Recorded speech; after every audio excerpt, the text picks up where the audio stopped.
నమస్తే అండి. మా యూట్యూబ్ ఛానల్ చూసిన వాళ్ళకు అందరికీ నా ధన్యవాదాలు. చూడండి, మరుగుమందు. ఈ మరుగుమందు ఎవరికి పెడతారంటే, ఎలా పెడతారంటే, ఈ మరుగుమందు చికెన్లో కానీ, మటన్లో కానీ, స్వీట్లో కానీ, కూల్ డ్రింక్లో కానీ, టిఫిన్లో కానీ, ఎలాంటి కర్రీలో కానీ, ఎలాంటి జ్యూస్లో కానీ పెట్టి వాళ్లకు తినిపియడం అనేది జరుగుతుంది.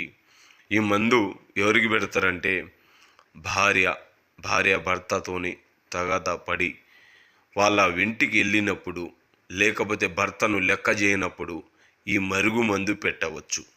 భార్యను భర్త లెక్క చేయకుండా వేరే వ్యక్తిని ఉంచుకొని రోజు హింస పెట్టేటప్పుడు ఈ మరుగుమందు పెడితే కేవలం వాళ్ళు మారిపోతారు. భర్త భార్య కలిసిమెలిసి ఉండవచ్చు.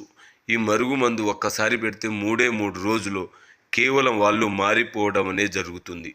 ప్రేమికులు కూడా చాలామంది ఈడిపోయి బాధపడిన వాళ్లకు కేవలం చక్కని మార్పు 3 రోజుల్లో వాళ్ళు మారిపోవడం అనేది జరుగుతుంది. మీ చెప్పు చేతిలో రావడం అనేది జరుగుతుంది. కావలసిన వాళ్ళు ఈ నంబర్ని కాల్ చేసి మీరు పొందవచ్చు. అందరికీ నా ధన్యవాదాలు.